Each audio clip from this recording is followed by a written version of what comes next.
Our guest speaker today is Alicia Harding. She's going to speak to us about slavery in Maine, how influential the cotton industry was, from people wearing cotton, investing in cotton, and transporting cotton picked by enslaved people, and how it drove the economy. Alicia? Thank you. They asked you to move over. Oh, I can do that. Okay. So thank you all for coming. And just a shout out to Linda, who inspired me to do this and has really kind of led me along and helped me out a lot. And the Scarborough Historical Society is amazing. Every time I've been there a couple of times now, and everyone's busy as little bees in there, researching and cataloging. And there's no reason for anyone in Scarborough not to be thoroughly familiar with your history, because they've been working to make it accessible. My presentation today is about Maine, as this says here, but Maine in context of what was going on in the rest of the country. And so I'm going to start with that, and then I'll come and hone in on Maine. But I'm going to start very generally with slavery and government policies. And I think it's relevant to us today because cotton was ubiquitous. And I would venture to guess that everyone in the room here has on at least one garment that was made somewhere else. And how often do we think about that? So I'm going to have to go back to the slide that I start with. Okay, so my thesis is that if you lived in the United States in the first half of the 19th century, you participated in slavery, no matter what you did or who you were. I've divided this into three parts. I'll briefly talk about the issue of slavery. And even though it was a major institution and not a very kind one, that would have to be another topic about what it meant to be enslaved. But I will talk a little bit about the enslavers, but the focus will be on the enablers, those who participated in slavery without even thinking about it or realizing it. The Industrial Revolution began with textiles, specifically cotton was the basis of the Industrial Revolution initially. And 72% of the cotton produced in the world came from the American South, picked by enslaved people. And just a word about cotton. It's a wonderful fabric. You are reluctant to wash wool or silk, and linen, once you wash it, it's nothing but wrinkles. But cotton comes along, it's durable, it was cheap, it could be washed over and over again. It was just this amazing fabric.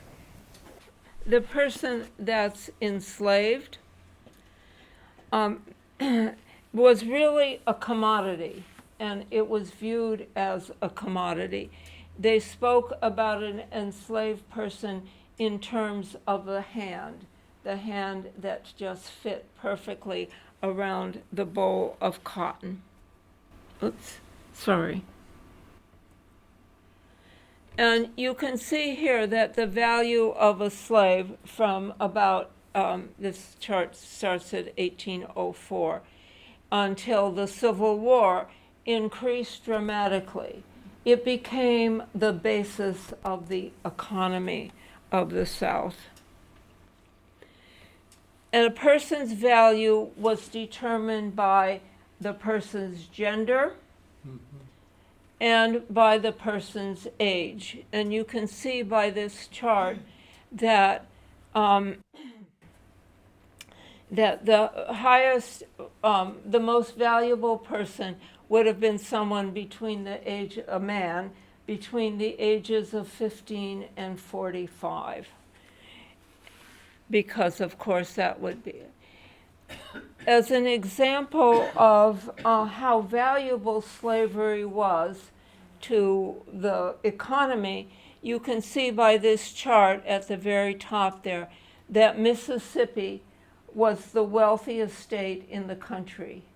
And I think in modern times it's the poorest, followed by Louisiana, South Carolina, and Alabama. We don't leave the South until we go to Connecticut, and then we go back again to Tennessee, Texas, and Virginia. The South was the richest part of the country, and it was based on slavery. Not just picking the cotton, but as new lands opened up, that required the land to be cleared, the cotton to be planted, the weeds to be pulled, and the cotton to be picked, and then, of course, baled up and loaded onto ships. Cotton was comparatively light, and so the ships could be loaded.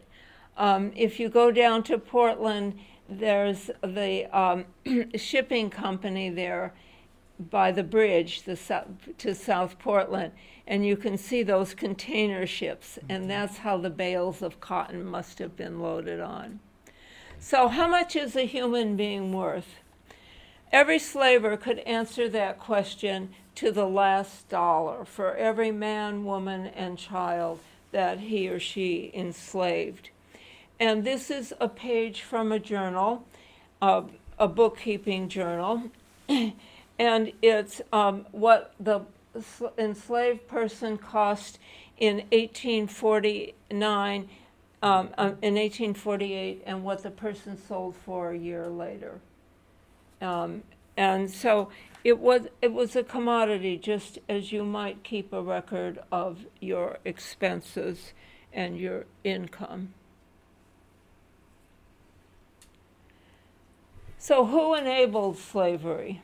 The people that bought the cotton, the people that financed the slaves, the people that provided the ships, that made the chains, the whips, the clothes, etc., that were used on the slaves. The person that enjoyed sugar and tobacco, or cotton and rice, and of course those who reaped the profits. There's been a lot of talk lately about about compensation to the enslaved. So who profited from slavery? Well, the enslaver, the person that claimed to own the slave, the textile manufacturers, the investors and the stockholders, the banks, the universities, and the consumers.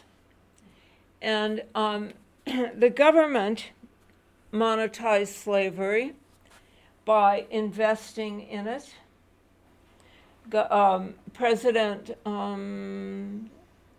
Tyler, I think, bought and sold slaves from the White House. And the Indian removal, we've all heard about the Trail of Tears. Those people were displaced and forced off the land in order to make more land for growing cotton in the South. And the sale, the United States, as horrific as slavery was in the United States, it was better than anywhere else. The United States was the only place where slavery, the number of slaves increased by natural reproduction, by families growing and people surviving. An enslaved person in the Caribbean had a lifespan of about 2 years once the person started working in the sugar mills. And the blacksmith that made the chains, the person that sailed the ships, the person that worked in the textile factory, the person that made the ships. And it was justified by many members of the community, the Christian community, by ministers, especially in the South. There were ministers, of course, in the North that were opposed to slavery. The enslaver justified it, and the scientists justified it by theories of race and productivity, and philosophically it could be justified. And there was always a search for scientific explanation, the idea of inferiority of non-white peoples. And it was used to explain the differences in class and wealth. And often it was given as a reason to deny any kind of welfare or social improvement ideas, because once you said that it was part of the natural order, then you could take the next step and say you are in violation of the natural order of nature if you interfere.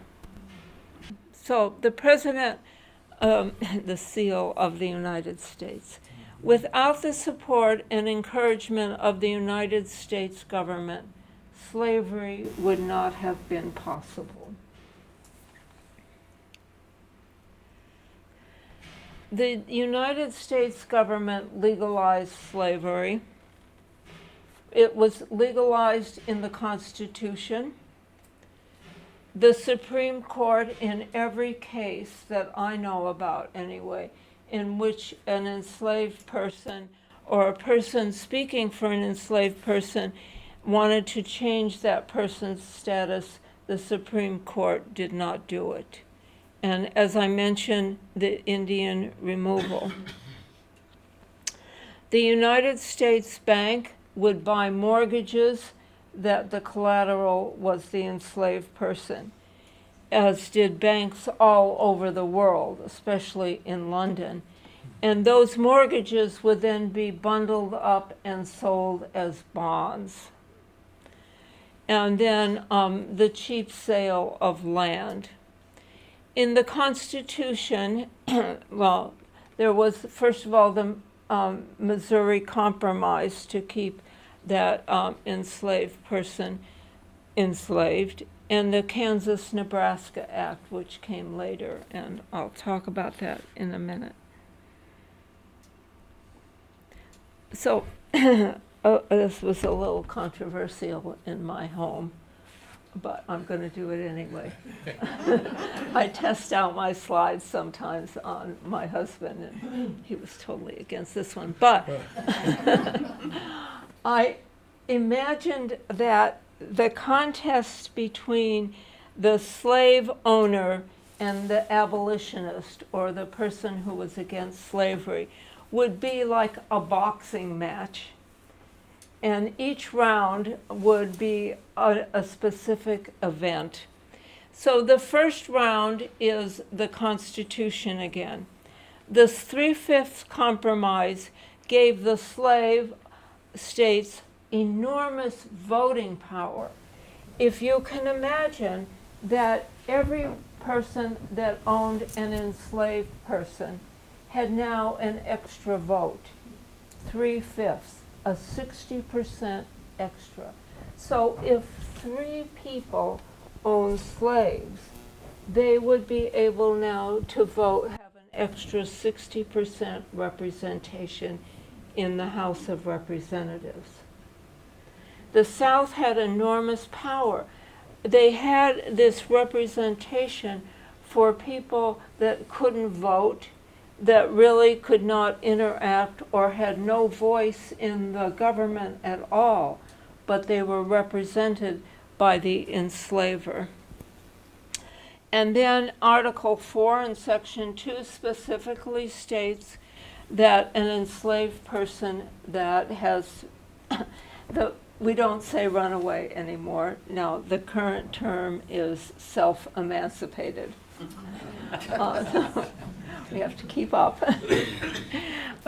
So we'll just say an enslaved person that sought to change his status, the Constitution said it had to be returned to the owner or the enslaver. And then in the Constitution, the slave trade, the kidnapping of people from Africa and forcing them to come to the United States, would be allowed for 20 years. And in 1807, it became illegal for the United States.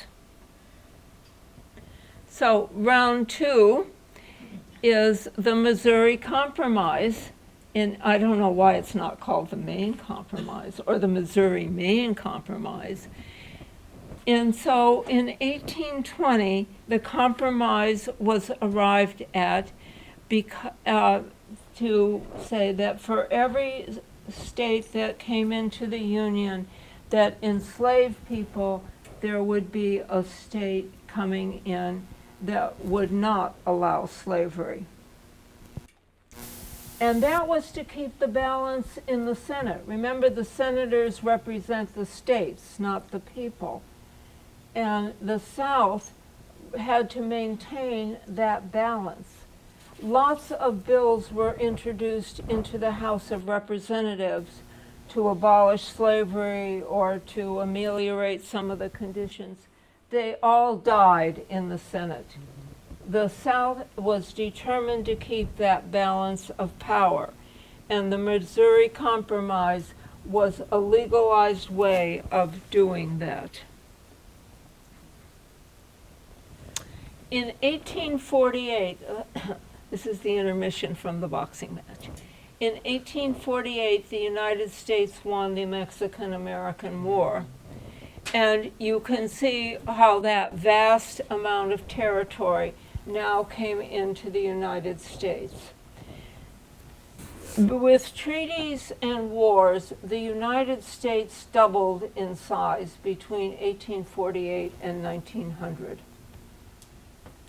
And all of the treaties were with European powers that gained time. So now the Missouri Compromise didn't count anymore. It couldn't account for all these new states and new territories. And so round 3 is the Compromise of 1850. And that was a compromise that said each state could decide, each territory actually, that was applying for statehood could now decide on whether or not they would allow slavery. It was a disaster. It was called the Bleeding of Kansas. People went to Kansas from both sides of the issue and killed each other, or tried to. It was a total disaster. And the fugitive slave law was the next thing, was 1852. So the Constitution had allowed slavery, but it didn't have much enforcement power. And the fugitive slave law was an attempt to give teeth to that requirement of returning an enslaved person to the enslaver.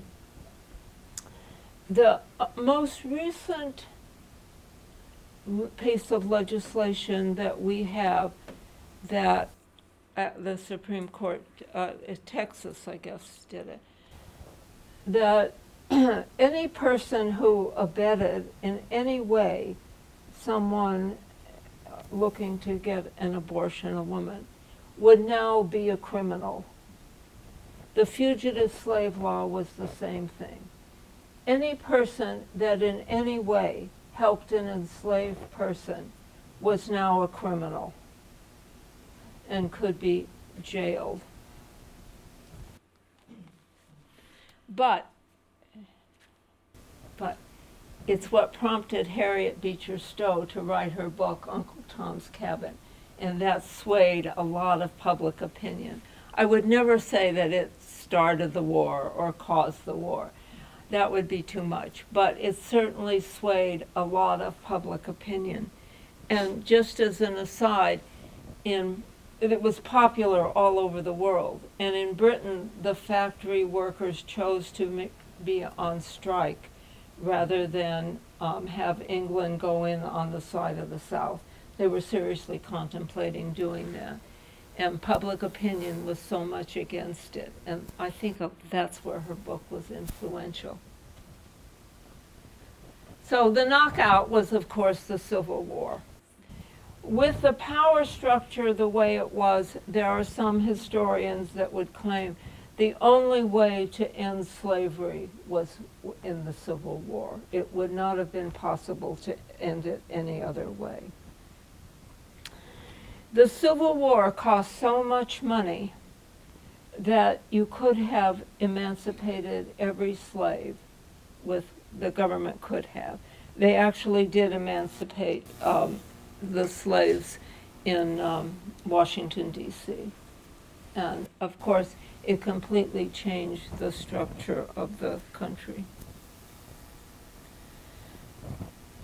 Cotton depletes the land, and so there was ever a need for more cotton. And you can see how the cotton growing areas increased between 1790 and 1860.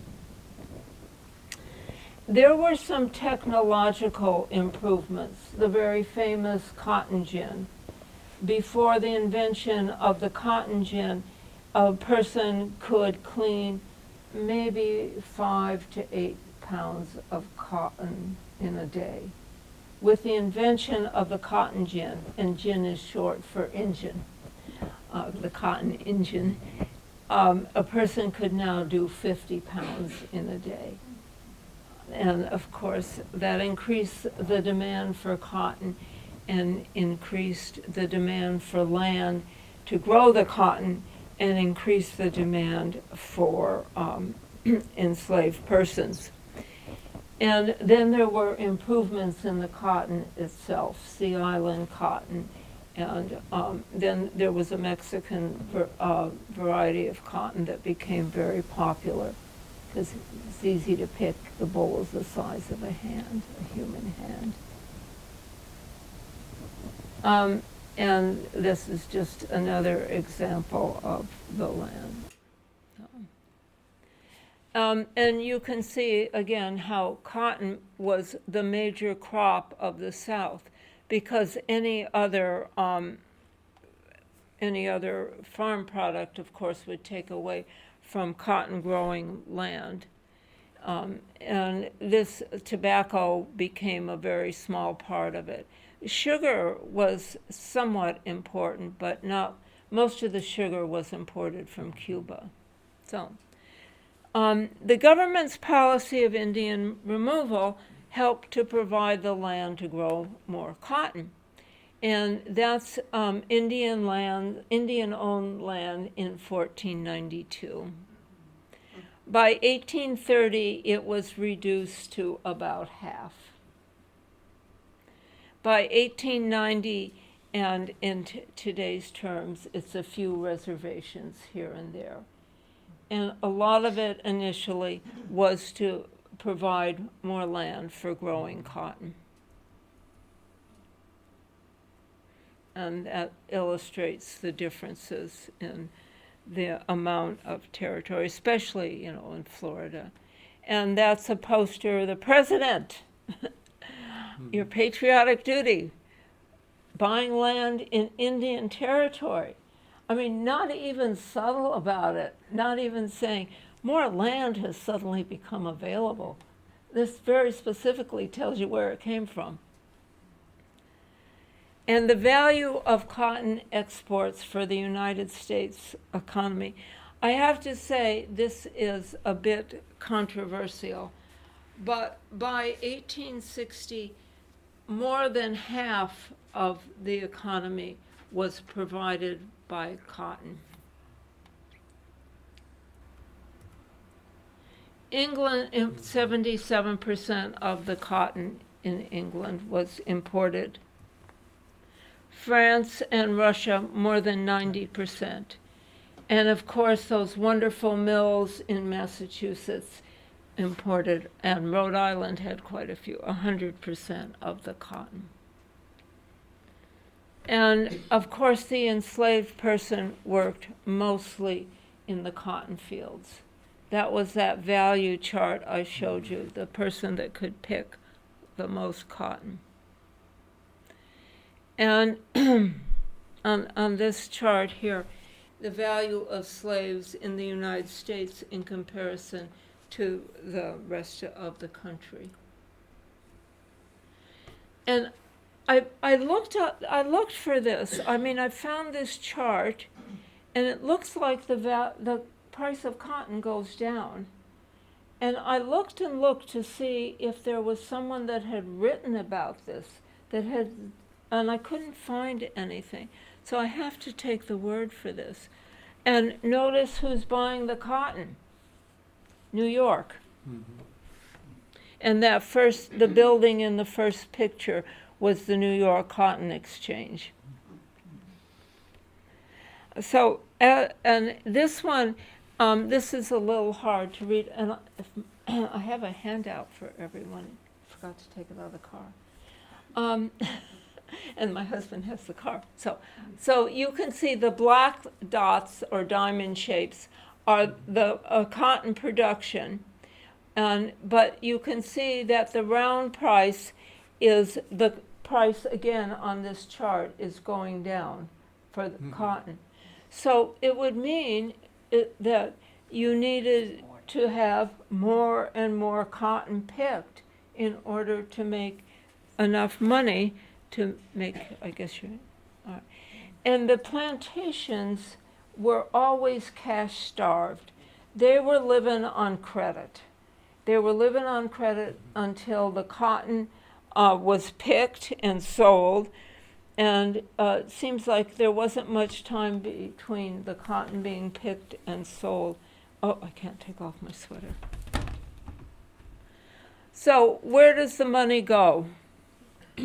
Well, money in the United States at this time was a little different than it is now. That's a local bank, and that what was called the Bank of the United States, with the Federal Reserve today. So the local banks would loan money to the planters, and the slaves were a collateral, you know. And then I thought this was really interesting. The planter would then go to the next bank down the road and use the same collateral. No internet, I guess. Same collateral, different bank. And then the bank would sell the mortgages and issue certificates of exchange. The banks all printed their own money, or these certificates. Mm-hmm. And the further you got from the bank, the less valuable the certificate would be. So if you were a slave trader and you had a certificate, say, for $5, and you would want to trade that in not too far. So you got the certificate in Louisiana. By the time you got to Virginia, it would be worth maybe half. So you would trade that in all along the way to get more. You wanted to keep the bank fairly local. And then, and this is where the Bank of the United States come in. The Bank of the United States would buy up those mortgages, those certificates of deposit, and then bundle them up, and the mortgages, and then sell the bonds. So it was the system worked. The planter, the banker, the slave trader, all worked together to keep this money circulating, and everyone got a share. And then there's someone called the factor, is what they call them, the broker. And as near as I can figure out, this, and I'm sure it was always a he, so I'm going to use the masculine pronoun. He would make a deal or a contract with the planter, and to sell the cotton. He was the middleman, but he did much more than that. He was sort of, I think people today in positions of wealth and power have people that do the shopping for them, someone that helps them choose what the right clothes to wear. Maybe an interior decorator comes in, tells them how to decorate that. And that's what the broker did, arranged for a lot of the daily living things. And so would maybe tell them where there was an auction, a slave auction, or possibly get the best price for the cotton. He's really a middleman. And this is kind of interesting. So this is the Consolidated Association of Planters of Louisiana. The money in the banks were kind of freewheeling, but not freewheeling enough. And the planters of Louisiana got together and formed their own financial institution. I don't even know. And you could invest in this bank or financial institution, and you would use your slaves for collateral, or your land, your mortgage. And then when you wanted to borrow money, you could come here and use those same slaves and mortgages to borrow money from the bank that you would use them to invest in. It was just a really unique situation. Wouldn't we like to do that today, invest in the bank and then go borrow money? And so these bills of exchange were bought up by the Bank of the United States, the bank money, and that's the same thing. When I do this similar presentation about slavery, I call the presentation Slavery's Good-Looking Twin, because the people that we're talking about now, the enslavers, the plantation owners, they were the upper class. They were the wealthy people. And this sign here, of course, a modern sign, but this was a big business. You would not say that you were an enslaver or that you were a slave trader. You would say that you were in the business of dealing with slaves. And you would be a respected member of the community.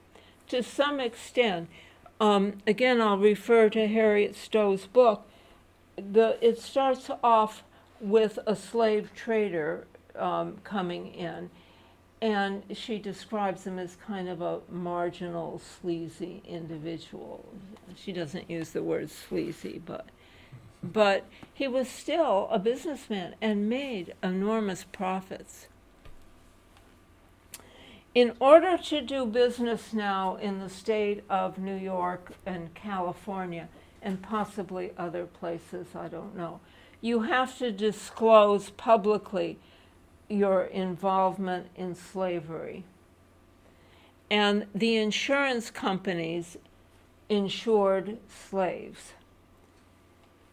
They insured them usually in the businesses that were most dangerous, lumbering and sugar manufacturing.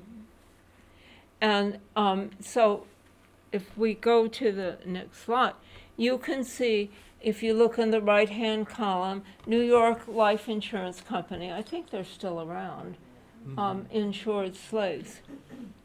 But here's the kicker. They quit doing it. They quit doing it because it wasn't profitable. The slaves were dying too often, and they had to pay out. And they only did it for a short period of time because it wasn't profitable. I think that's just kind of amazing. But you can see, and that's the policy number and the people involved. And they had the slave codes, so controlling the enslaved person was financed by the government. And these people worked for the government. They were civil service employees. And the slave codes were, Virginia was the first one to enact slave codes, but they came to be ubiquitous throughout the South. So if you were a slave, you were a slave for life. The child of a slave woman is a slave. They had, the enslaved person had no legal status. Whatever you read in the laws here, it basically meant that that person had no voice in his or her own destiny, no legal or political status. And this is the duties of a slave patrol, and they're appointed by the county court, and they're a posse that would go out and hunt for any slave that had escaped. But they were a government agency, slavery. This was an enslaved person that escaped to Boston in 1854. Okay. This is a chart of cotton production and the number of enslaved people. And if you look at it, the number of the amount of cotton production increased more rapidly than the number of slaves. That meant that each enslaved person had to produce more and more cotton. And how did you get that person to produce more cotton? You beat them. At the end of the working day, every enslaved person had the amount of cotton he or she picked weighed. And if it didn't weigh whatever the minimum was, the person was beaten. If it did weigh the amount, then the amount would be increased. And the popular idea was, once the people were emancipated, that cotton production would actually increase because now people would be working for themselves. But it didn't, it decreased. It turns out that the whip is a pretty good motivator. Keep that in mind if you're ever trying to, so that was, so we gotta, okay, in my remaining few moments, Maine. So it's what happened really after, in the period between about 1820 and 1861. Maine had outlawed slavery early on. There had been slavery in Maine. It was much different than the South. Maine was, as you know, part of Massachusetts. So when it was outlawed in Massachusetts, it was outlawed in what would become Maine. And of course, entering the Union as guarantee of an enslaved state. But this is a bill of sale for Bates College. The colleges and universities now all have websites explaining their involvement in slavery. They were involved in several ways.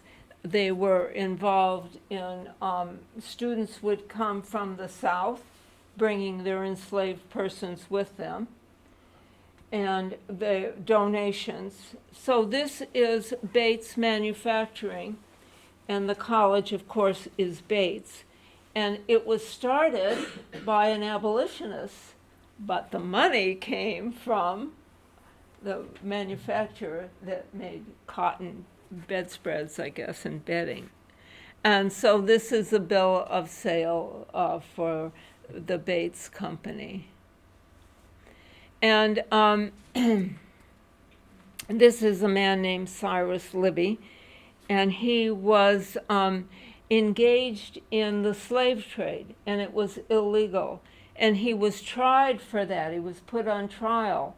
But the enslaved person didn't have any status in court, although they testified that they had been kidnapped and they were enslaved. He was still acquitted. And the only person hanged for engaging in the slave trade when it was illegal was from Portland. Mm-hmm. And one last reference to Uncle Tom's Cabin. The most evil person in the book, Simon Legree, right, the synonym for evil, was from New England. Mm-hmm. And of course, Maine participated in the triangular trade. When you first heard about this in school a few years ago, it was like this wonderful triangular trade, globalization. But it involved, of course, enslaved persons. And Maine's involvement would be, of course, the sugar and molasses to make rum. The average person, I've heard various statistics, in the United States drank between 3.5 and 5 gallons of liquor a year. It says rum, but it was probably other things.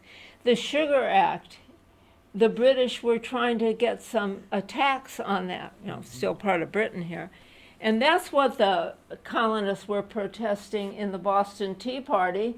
They had to pay a tax on the molasses they were getting from the Caribbean. Rum was an important commodity. It was used as wages. People would take rum breaks. People would get up in the morning. They didn't have a cup of coffee, although they did later. They had a glass of rum. We think of Prohibition as kind of this funny period in the United States, but alcoholism was a serious problem. And that sugar came mostly from Cuba. Cuba didn't end slavery until 1886.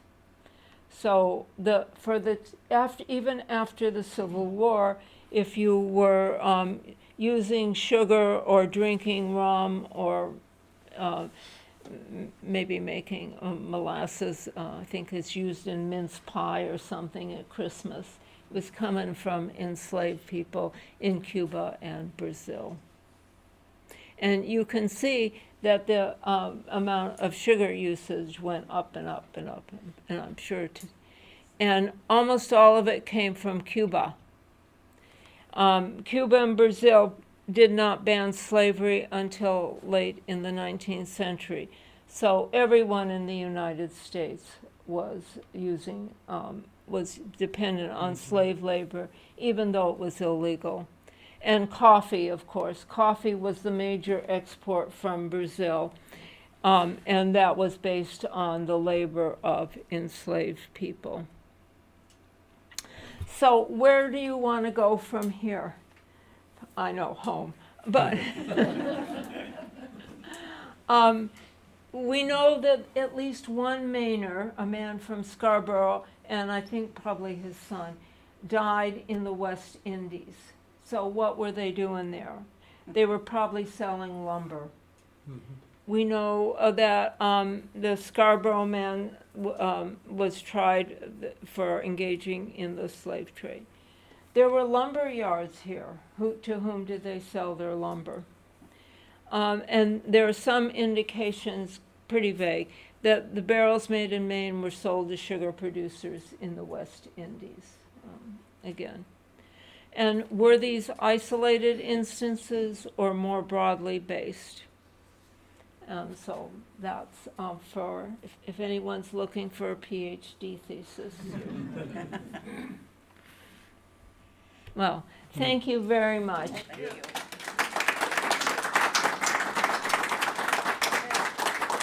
if anyone has any questions, yes. Did you mention that the South actually made more money with GDP for the country than the North up until, say, 1860? Well, if you counted slaves as your collateral, they did. If the South, their GDP depended on slavery, am I summarizing that right? Yeah, yes. What about Nathaniel Gordon? I understand he was I understand that he lived in Portland and Yes. was involved in the shipping business. And he was the only one that was actually found guilty of engaging in slave trade via the shipping industry and was hung in New York, I believe. Yeah, he was. Cyrus Libby was doing the same thing, but he got off.